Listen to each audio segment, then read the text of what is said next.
What up gamers, Fentyr here, and in this video I thought I would return doing commentaries again because I felt like it was a good time to do so, and I wanted to choose an easy and chill topic for me to cover, and I thought I would talk about when I stopped at playing gacha games and returned playing them, because a long time ago in a galaxy that we are currently in, I used to play a lot of mobile games, and a lot of it were gacha games, but the main gacha game that I used to play was called Brave Frontier. It is your usual turn-based anime gacha game, but from my memory, it was one of the most popular, one of the first maybe most popular mobile games that I've seen back then. Like, I remember just seeing my classmates even playing it.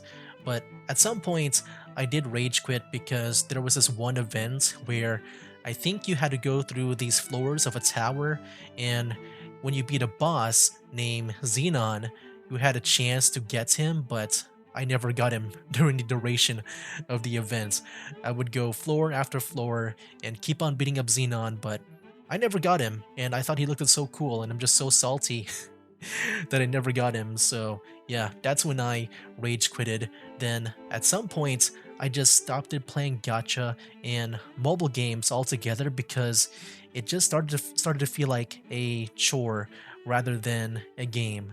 Like anything that has an energy system, where you have like 100 energy, then you spent like, 10 on each level, then you have to wait for like, around a day to get it all back.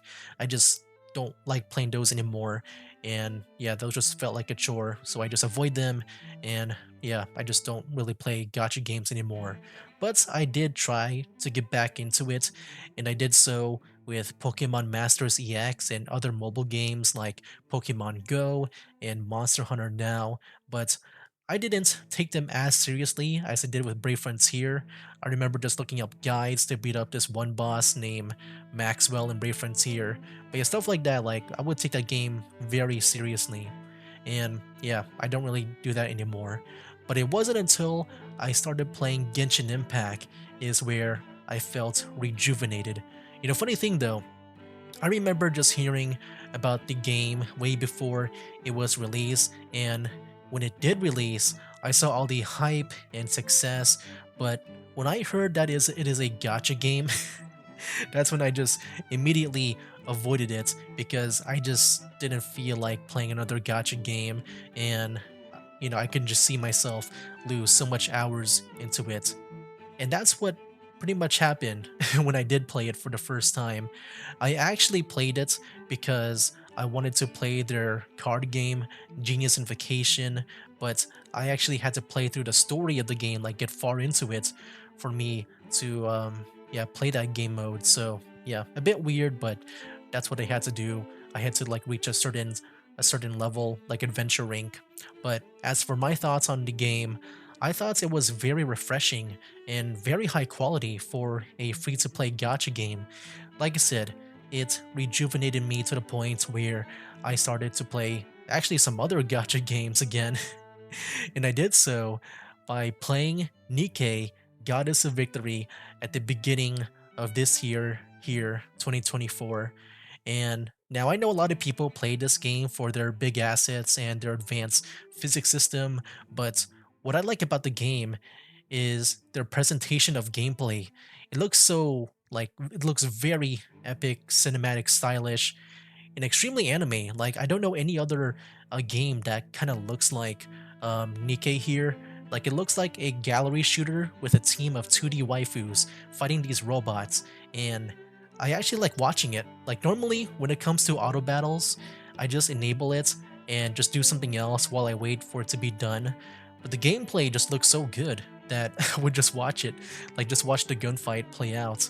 And the assets are a bonus too. So yeah, I would say both Genshin Impact and Nikkei got me back into gacha games, mainly because they're innovative to the gacha game genre that, at least to the games that I've played in the past. So it felt really refreshing to play them.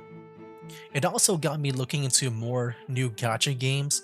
Like right now, I have my eyes on Girls Frontline 2, Exilium, which looks like XCOM but with waifus, and Azure Promilia, which looks like Pal World with waifus. You know what's funny is that I don't normally play games that are mainly about waifus, but for some reason they're killing it as of recent. I guess it's because they're trying something, at least they're trying something different, or like trying to build off from like, some kind of idea, which is why I made comparisons to XCOM and Pal World. Like when you think of Pal World, that game caught people's attention because it looks like Pokemon with guns. And that's how I see these new waifu games, the ones that I mentioned. I guess I'm also just tired of seeing games that look and play like Brave Frontier, but there are other games like Wuthering Waves and Honkai Star Rail that I really want to get into. I did play a little bit of the latter, and so far I've been enjoying it. But yeah, that's my story of me quitting gacha games and then coming back later on. I'm sure that taking breaks from games is normal, but this felt like a really big gap where I didn't play the genre in general. Like I said, I played Pokemon Masters EX, but I only play it whenever there's like a character that I want, and it isn't a game that I play daily, like with Genshin Impact and Nikkei, and like I would say it took me around 6 to 7 years for me to fully get back. So I thought the topic would be fun to talk about, given that factor. It just feels big to me. Like I never thought I'd go back to gacha games, but here I am. So yeah, that's really all I have to say. And now I turn it over to you guys. What do you guys think about my story?